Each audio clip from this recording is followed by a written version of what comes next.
Hello, fellow beach maniacs and island music lovers. Welcome to the Beach Maniac Island Music Podcast, where we dive into the stories behind the music. I'm your host, the Beach Maniac himself, Bill Hurley.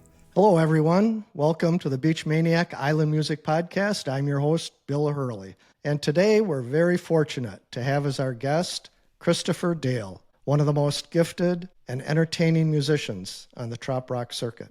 Christopher, who is based out of San Diego, is noted for expertly combining storytelling and humor. And if I may quote from his website, his catchy songwriting and remarkable vocal range, coupled with his candid storytelling and unparalleled devotion to entertain the audience, makes each Christopher Dale live performance a memory that sticks to you like superglue. Christopher, thanks for joining me on the Beach Maniac Island Music Podcast. Oh, thanks for having me, Bill. So you just returned from San Felipe, Mexico, which I assume is a trip you make at least semi-regularly because you also have a song titled San Felipe. So tell me about your San Felipe connection.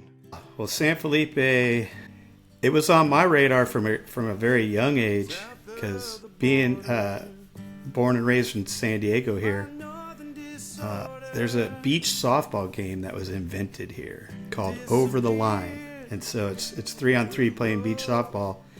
And I would play as a junior, as a youngster, I would play in this tournament here in San Diego. But then there was these offshoot tournaments, and there was one in San Felipe that I had young parents, and they would go to this, but other parents would take their kids with them, and my parents would not take me. And every year I'd gripe how, I want to go to San Felipe. All my other friends and my overline teammates get to go, and they finally caved in when I was 12. And they took me down there, and then I realized why they didn't want to take me down there. Because they were partying pretty hard. Yeah. And there was like streaking involved and all this stuff, and I'm just like, okay. Man. So fast forward to probably about 12 years ago, maybe 13, my parents' next door neighbor retired, sold his house, and he says, I'm going to move down to San Felipe, and do you want to come visit? And I'm like, yes. And so I think I got down there just a couple months later. He wasn't even unpacked yet because I loved Mexico so much. And that was the beginning of it. And then I started to connect to, there was an event down there called Meeting of the Mindless at this cool hotel, and I fell in love with it. And I decided to kind of throw my own event at this hotel like in the fall, because that one was in the spring. And so, yeah. This last weekend marked 10 years that I've been doing that. 9 times, minus the one during the pandemic. Right. So who do you do that with? Well, I've had a lot of different musicians. It started out with just because it's so close to San Diego, I'd have a lot of local musicians come down, and then I started mixing in some of the trop rockers. Like I've had Mark Mulligan a couple of times. I've had Ricky Lamb a couple of times. Sam Rainwater. Yeah. So you get like a group of fans that come down to San Felipe to see you guys? I do. Yeah, we do. What's cool is we did a in the round songwriters things. The main concert, Mark and I just we sit on stools and we trade songs, and it's really fun. So the hotel only holds about 45 of us. It's a very intimate thing, and you got the backdrop of the Sea of Cortez. And then for the main concert, I sell like 35 more tickets to the locals that live there, the retirees, the expats, as you would call them. Mm-hmm. And yeah, and we have a blast, and it's very comfortable, plenty of room. It's very laid back, like the song San Felipe says.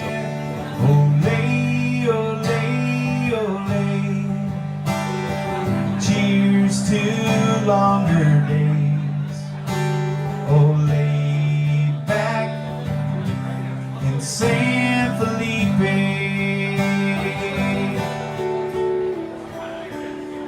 Oh, laid back in San Felipe. The pace. I love the pace of Mexico, and the event is catered, and we curate a bar too, because it's so small. There's no restaurant, there's no bar. It's like it's all about the people and the venue together that create an amazing just getaway. That sounds awesome, and there's one of the benefits right there of living in San Diego, right? It's really not a long drive down there. Yeah, I've had a few people fly in for it and stuff, but then it gets a little more expensive. And this is old school Mexico. It's not like Cabo, so it's easy to drive down, and the prices are good, and it's not a resort town. It's a little fishing village. Yeah, it's really just started to bring a lot more music down there because of the Baja Parrot Head Club. That sounds great. So is it the song San Felipe is about your travels down there and these events that you put on? It's more about the vibe. It's more about the vibe that I feel when I cross the border. It's like south of the border, my northern disorder disappears where the road turns to sand. It's just like time slows down, and it's I don't even know how to explain it, but it's a real thing. And that, and on a related topic, one of my favorite Christopher Dale songs is Mexican Minute. And it's right along those lines. And I love the humor in that song. And it's a reflection not just on laid-back Mexico, but the whole attitude toward life that you get in trop rock music, that whole just taking it easy thing. So tell me about Mexican Minute. Well, it's funny because Mexican Minute came out of something that happened at my event at this hotel, the Sand Dollar Hotel, one year. And I was just having a conversation with one of my guests, and she said, I saw this jewelry vendor walking up the beach with his case, and I yelled out to him, hey, come on over here, I want to buy some jewelry, which I thought was interesting because usually the vendors come up to you and you're like, no, está bien, gracias. Yeah. And she said, he yelled back, okay, give me a Mexican minute. And I'm like, what? I'm like, I've heard of Mexican time, island time, never heard of Mexican minute. I wrote it down. And I'm like, I gotta write a song about that. And then I did. And then I shared it with her, and kind of probably owe her a co-write for it, but don't tell her. She'll never track you down on that one. So tell me about the song and the lyrics of the song. It's not just Mexican Minute. There's a lot more to it than that. Well, again, it's a lot about the experience and the difference in culture. It's like mañana doesn't mean tomorrow, just not today. I love that line. Yeah. And it's a lot of my gringos would say that because they live down there and they want to get work done, and it's just like they're on a whole different time continuum down there, and it's part of their culture. So they're hardworking people. It's not anything that has to do with laziness or anything. It's just they're just not wound up. Yep. Yeah, they're like just not uptight. Where it says, pace yourself. I learned out of context. Let's see. I've learned some things from mi amigos down south. Pace yourself and punch the clock in the mouth. It's like, yeah. You don't need a clock down in San Felipe. I don't want a clock down in San Felipe. Mexican time, Mexican minute. And I won't be late. Mañana doesn't mean tomorrow, just not today. If your to-do list makes you anxious, well, maybe you haven't learned to say rush hour, no way, happy hour, ole, New York minute, no say, Mexican minute. Okay, give me a Mexican minute. I'm not in a hurry. Whatever happens, no stinking worries. Meaningless deadlines, too much on my plate. I'm taking my time, that stuff can wait. Give me a Mexican minute.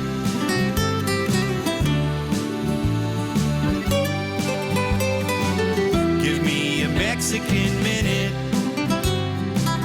and I won't be late.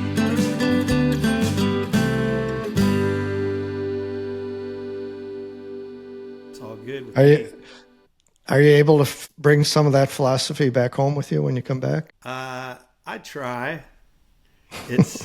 My life's kind of chaotic because I'm mission control. I'm everything. I'm every department in my business. So it's easy to get kind of spread thin, but down there, I give myself the excuse to not have to be so on the go. Yeah. So when you come back, you're the songwriter, you're the musician, you're the performer, you're your own travel agent, you're your own social media guy. You got all that to do, right? And then it just like you get back from San Felipe and it just like hits you. Yeah. I never want to leave. I bet. But I'm not ready to live down there full time either. No, there's too much else to do, right? You got to have that mix.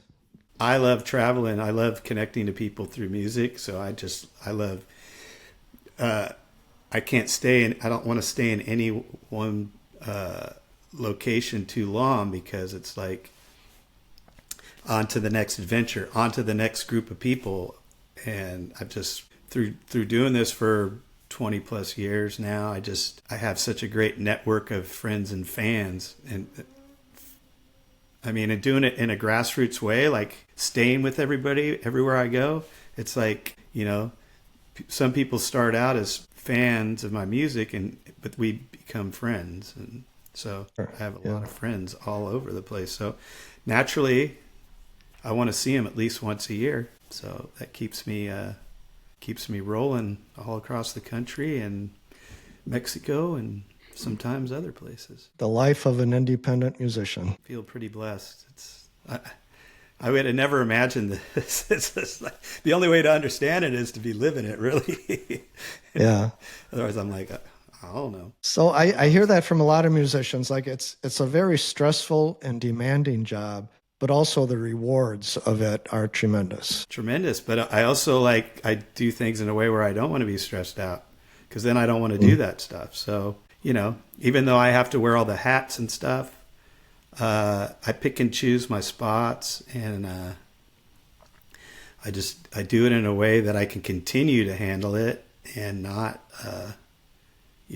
lose my mind. That's perfect. That's, again, it's just about finding the balance. Like everything else. Right. Yeah. So another, everywhere I go, so I'm not on vacation, but it's like, if I'm only somewhere for a day or two, it's like, I don't want to spend the bulk of that, like being holed up in the basement or, the spare bedroom, like having to get on my laptop and do the, the clerical side of things. Right. Right. And the job itself has allowed you to travel to places that you never would have otherwise been and meet people you otherwise never would have met. It's amazing. And I love little towns, and it's amazing how many little towns have Parrot Head clubs. Everybody. Smaller cities. Yeah. It's like, I love it. And it's very cool. So the Parrot Head connection is kind of a big thing for you and your music? It has been. I mean, my first trip to Meeting of the Minds was 2014, but I had, kind of done a few things for the San Diego Parrot Head Club up until then.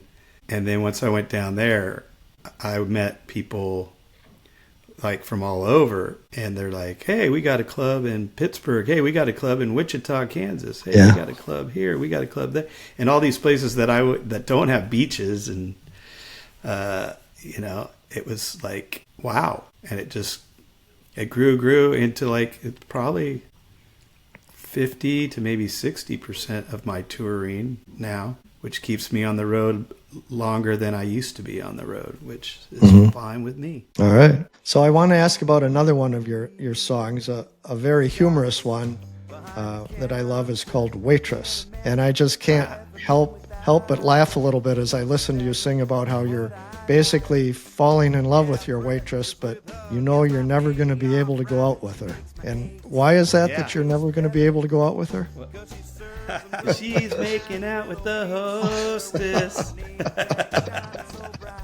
I'm in love with the gay waitress. But I'm glad you called it by its rightful name, because people were requested as gay waitress, and it's like it's not often that you have a song that has a punchline. And that one has a punchline. So when people start shouting, "Play Gay Waitress," I'm like, "It's called Waitress."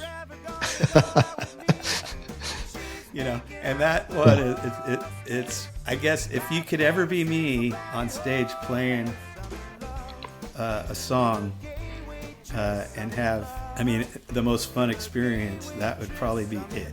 Just, it's gotten a little different, and in some places, I see the reaction that when I first wrote it and played it, I never would get, but people have become more conservative, I think, and stuff, and in different locales, but it would just be fun. People never seem to get sick of that song. I never get sick of playing it because everybody seems to have so much fun listening to it.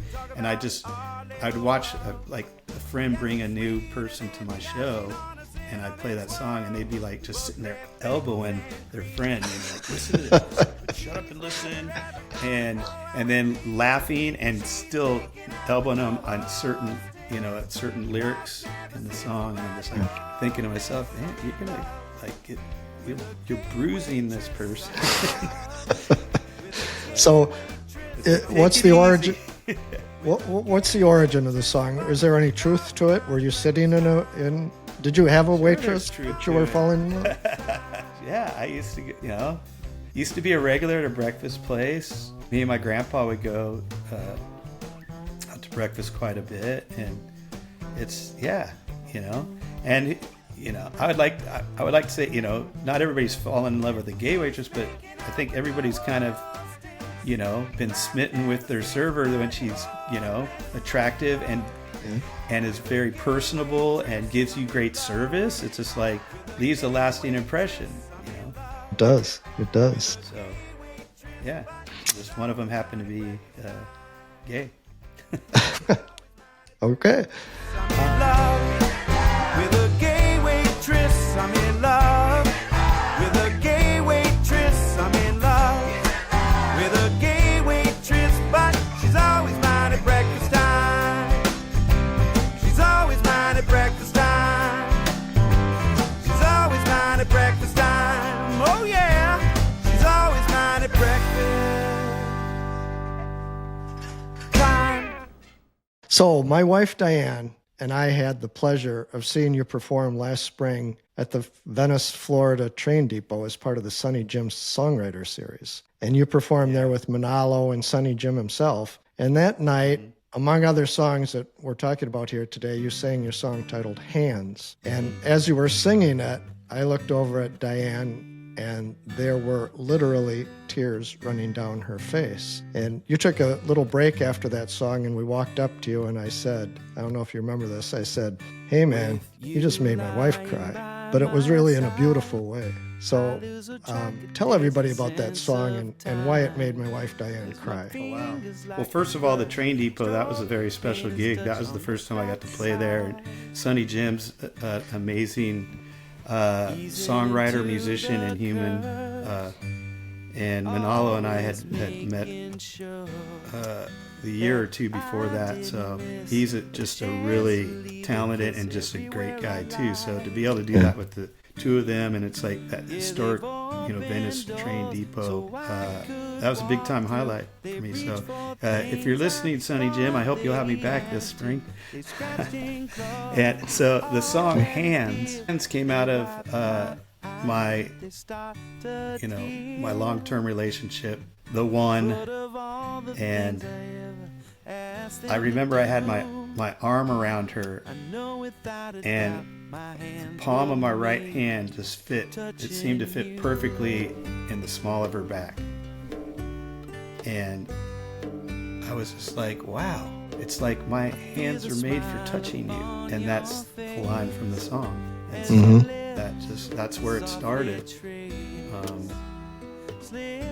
It's like all these things that my hands do on a daily basis, and a lot of them they have to, but when it's all said and done, my hands were made for touching you, not for doing all this other stuff. Right. And it's one of those situations where, as a songwriter, you take an experience like that and a very simple concept of looking at your hands and thinking about all the things they do, and then turning that into a love song, basically, right? Yeah, and that one's another fun one to play and watch the audience, because then I see like all these couples start holding hands and stuff, and I had no idea that would happen, and it's but yeah, that's fun to watch. Yeah, they've opened doors so I could walk through. They reach for things I thought they had to. Scratched and clawed for all that is dear. They wipe my eyes if they start to tear. But of all the things I ever asked them to do, I know without a doubt my hands were made for touching you. I know without a doubt my hands were made for touching you. I know without a doubt my hands were made for touching you. It's funny because she inspired me to write another song called "Used to Be My Place" as well. And when she rolled into my house and moved in, and then my stuff started disappearing without any conversation whatsoever. That's a very funny song. So it's like the same inspiration, but in two entirely different directions. But that song's a love song too, even though my stuff is disappearing. And it's like "Used to Be My Place." It's like love is a home invasion. My closet is made out of dresses, sweaters and high heel shoes. I got a dozen hangers in the back corner, a dozen in the spare room, down to one crowded shelf in the medicine cabinet too. I'm singing in the shower with 10 different bottles of shampoo. Stuff that I am missing didn't leave an empty space. It's now a spot for something else, what used to be my place. The stuff that I am missing vanished without a trace, and I'm just hoping as time goes on I'm not the next thing to get replaced.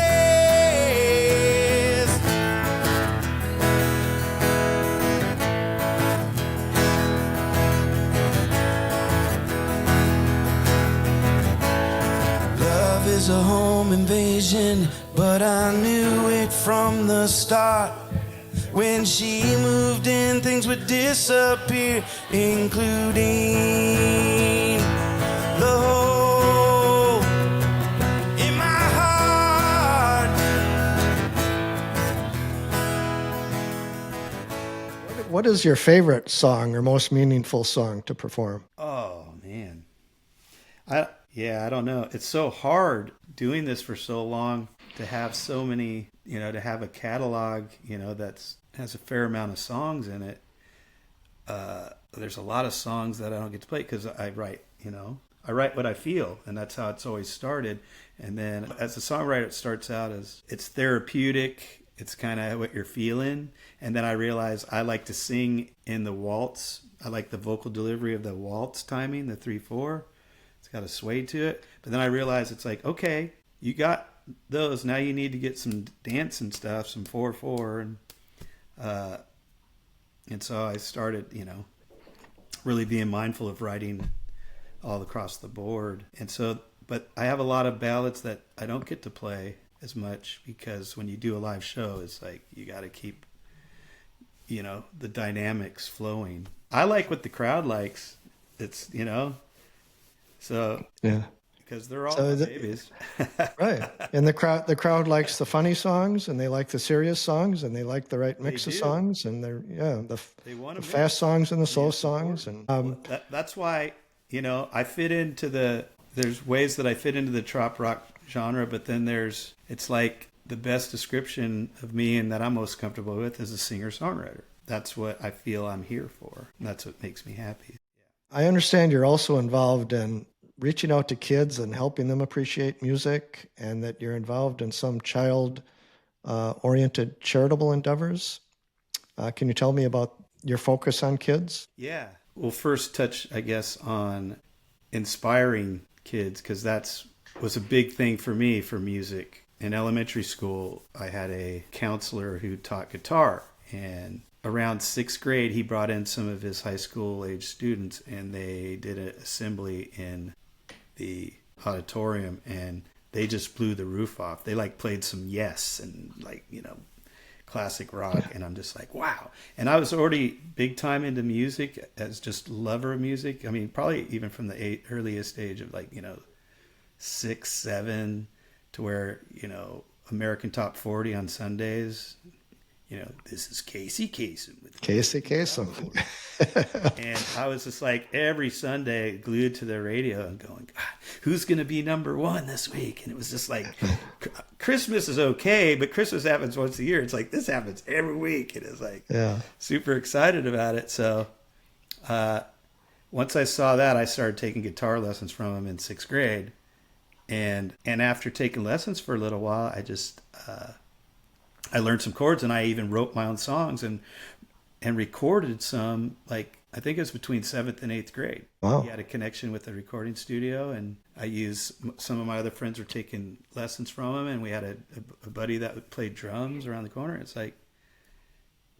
it was that was kind of the start of it. And so my mom is also a triplet, and they were all teachers in the elementary level. Good for them. And so I watched how they started cutting music in schools, and I'm like, how can you do that? It's so important, and it translates into other subjects in school, and it's kids need to be exposed to all these things. And when there's cutting music programs, I'm like, this isn't cool. So I'd start going and playing in my aunt's class, my mom's class, and then the other triplet was a brother who ran away to Australia after graduating San Diego State University, and he became a teacher and then the principal of his school. And I'd go down there and play for his class. And then in Australia, his daughter was a teacher in Australia, and then I would tour down in Australia. And it's just kids, they're so curious, they're so fearless in so many ways. And it's just I wanted them to know that, hey, if you're interested in learning an instrument, you need to tell your parents. And it's so anything I could do. And then another thing I did that I kind of learned from working with my friend that had a workshop called STEAM. STEM was a big thing in school, but then they added the arts. So it's science, right, technology, engineering. Engineering, arts, and math. Yeah. And then the A in STEAM is art. So right. I started doing stuff with him. So then I got into I really loved how we took recyclable stuff and made them into instruments. So we'd take, little plastic water bottles and put rice and beans in them and make maracas out of them, and then take popsicle sticks and a rubber band and make a kazoo out of them, and then wrote a couple songs. We'd make the instruments, and I'd already written a couple songs, and then we'd play these songs, and it was about the instruments we made, and it was super fun. Again, kids, it's they're into it and willing to participate. So then the charitable thing is I'd been looking for a charity to support, and I knew I wanted that, to involve children. And I just ended up writing this song called Smile, and inspired by my friend Jackie Vincent out of Austin, Texas, who's has just become this rock guitar goddess. And I've watched her just elevate probably over the last 10 years. I've just watched her evolve from her early 20s into being in her early 30s now. And her idol's Buddy Guy, and she's played with Buddy Guy, she's just, and she has this smile that takes up her whole face. And I'm just man, you have one of the most just infectious giant smiles I've ever seen. It's you should first of all be on billboards. So if people are stuck in traffic, you're going to change their mood. But then I just saw, like, when she's up there on stage, all you see is a pair of Converse, you know, a Stratocaster, and this huge smile. And I watch people come in and watch her play. She's up there smiling, and people are smiling back. And I'm just like, wow, this is incredible. So I wrote this song. And then once I wrote it, I felt like, man, this song could help people. It's like, I need to find a charity that could, you know, I want to offer them this song to help them. Mm-hmm.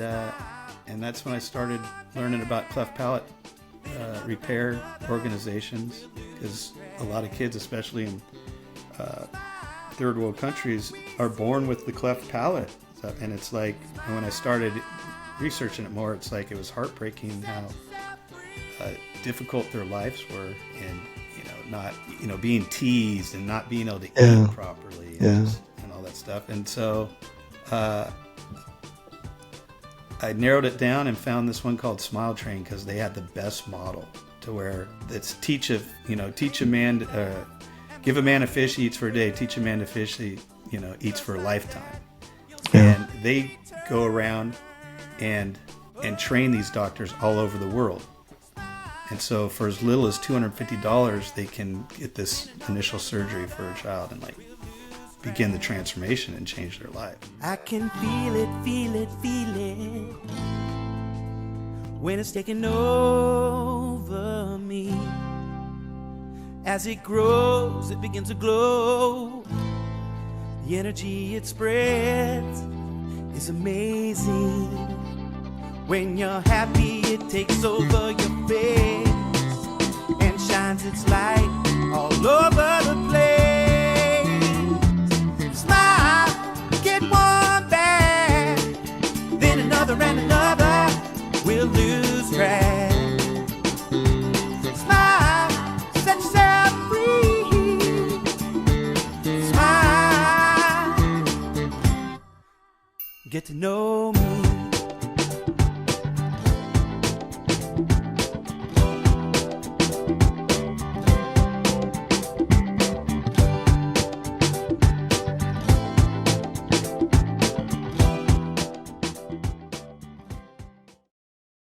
And then just it snowballed from there. I had my friends who own a ukulele shop here in San Diego, and one day I was in getting a new ukulele, or I'm supposed to call it ukulele, or they call me a haole, but because that's how the Islanders say it. But I was getting a new one, and I'm like, I like this one. They're like, okay.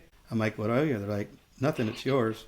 And and by the way, here's 12 other ukuleles to support your charity. Well, that's wonderful. So I've taken them and raffled them off at house concerts, and so I'm down to my last one right now, and I'm taking it to Buddy's backyard for Buddy's Backyard Bash on the way to Meeting of the Minds this year. I'm especially excited because both days are sold out, so I think we have a chance to really, raise some funds for Smile Train. So you raise funds. How is it that you raise funds? A couple events I've done, I'll play and we'll just ask for straight up donations, but then raffling off these ukuleles. Okay, great. So I'll do it at events where it's like a house concert, a ticketed event, and then when they come in, I'll have a display and we'll sell raffle tickets, and that's beautiful. It's done. Yeah. And so has the Smile Train organization adopted your song, Smile? Not as their theme song, but we've used it in several fundraising capacities. And they've worked close with me to help, put together some promotional materials and stuff using the song and to help promote them. So what is your background? Where you grew up in San Diego, and through school you got interested in music and becoming a singer-songwriter. Where did it go from there? And Mexico, because my through elementary school, when I was in 4th grade, it turned into Spanish immersion. So both music and Mexico came through from elementary school. How did you from there become a professional singer-songwriter? Yeah, it's as much a mystery as to me as it is to you. Because even though, like I said, I wrote some songs early on and recorded them. I stopped playing music in like 8th grade, and I didn't do it through high school or any of that. I played sports. Interesting. But I also went to Claremont High School, which is based on the movie, or the movie's based on my high school, Fast Times at Ridgemont High. Yes. There was a lot of partying going on, and I played sports. And I just had some hang up on music for a while. And so about 23, I was working with this guy who was in one of the most popular bands in town, and I'm just like, after like, you know, all through high school watching my friends be in bands, and I just like, man, I want to do it, but I just wouldn't do it. I finally dove in, and he's able to introduce me to some other musicians, and I put my first band together, and it just kind of like, it took off real fast. And you were hooked. There I was hooked, and we were together for a few years, got like record contract offer and some San Diego Music Award nominations and all that stuff. And then the band just kind of imploded, and I'm like, well, you know, I want to do this for a living. So that's when I grabbed the acoustic guitar, and I just started playing regularly, weekly at this couple bars, and just playing covers and learning covers helped my songwriting. Do you do most of your performances in the San Diego area, or is it just like half and half traveling and half there? No, I feel totally disconnected because I spend like over 9 months here on the road. I went from having like 4 gigs a week several years ago to like just being on the road all the time. And it's just, again, it keeps the adventures going. I get the sense that you do most of your performing with just you and a guitar. Do you perform with a band very often? Not anymore because of the traveling. But what's cool about, like, you know, I know going to Meeting of the Minds in a week or two, it's like, and doing these like showcases like Donnie's at Lulu's and stuff like that, you know, he's going to have a band up there. I just always find it interesting how that the musicians just kind of stick together. They kind of support each other, and when they need each other, they seem to be there. It's just a special community that way. Absolutely. Well, that's part of the musician's lifeblood, you know? It's like if you can contribute to something, it's creating. So it's like, you know, if you can fill a role or help somebody out, I'm in. So you mentioned, I think you mentioned Buddy's Backyard is coming up. Yeah. And then meeting of the Minds. There's like something going on every day. Sometimes there's a couple of appearances in one day.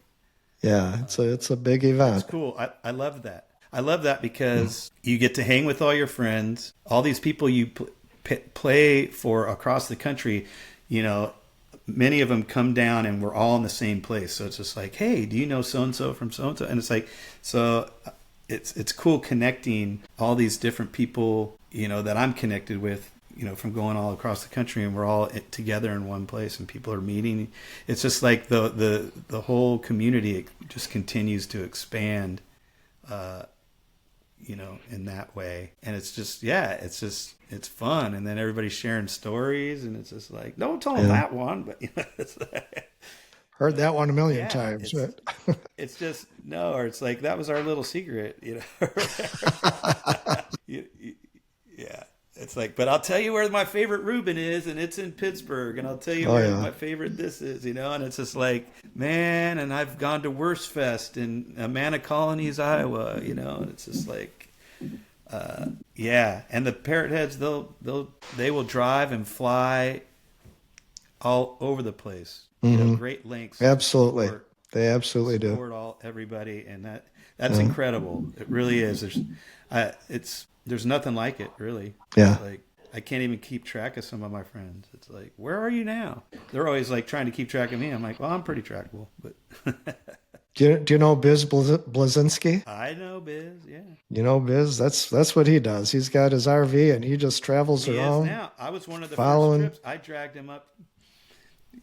him up to a little town called Wapaka, Wisconsin. And he was it was like the first trip he took it, where he stayed in a campground, and I did this little unity in the community in this little town, and it's a great little town. And we spent like 3-4 days together. And that's interesting because old fashioned day. I I'm a Wisconsin guy, and we take our family up to Wapaka Chain of Lakes every summer. We rent a lake house there. So where was your concert? Where was your little It gig? was on Main Street. It was a Unity community, so it was in some neighbors' front yards, because I do a lot of those. Okay. It came out of the pandemic where you just kind of pop up in a neighborhood. Can happen on short notice too. And I just put out a tip jar, and it's a really wonderful bonding experience for everybody. You see neighbors talking to each other, but they're focused on the music, and it's the type of songs, I play the fun songs, but then I have some other songs that just like really, how we're connected as humans together. And it's just a wonderful experience. And to have live music in your community like that, it's, house concerts are usually indoors or in a backyard or in a basement. This one's in the front yard, so it's like people that maybe knew about it and got a flyer or whatever, or were on a neighborhood, the next door app or whatever, but you get people riding their bikes or walking their dogs, and they see a Unity community, meet and greet your neighbors, and so they stop, and it's just like a concert in the park too. You bring your own chair, like a house concert. You bring your own chair, you bring your own cooler, and I got to check that out. Donation. Yeah, to me, I'm really going forward trying to do more of those things, because it's like, it speaks to me, and it's just like, it's a good vibe, and we all walk away, and it's just like everybody's smiling. That's the point right there, isn't it? That's the point. So where can people find out more about Christopher Dale? More about me. Well, I could give you my mom's number. I don't know. That's not what I had in mind. She's retired people. She's one of the most busiest retired people I know, though. So you probably have to make an appointment. But my website, ChristopherDaleMusic.com. Facebook is my music page, Christopher Dale Music.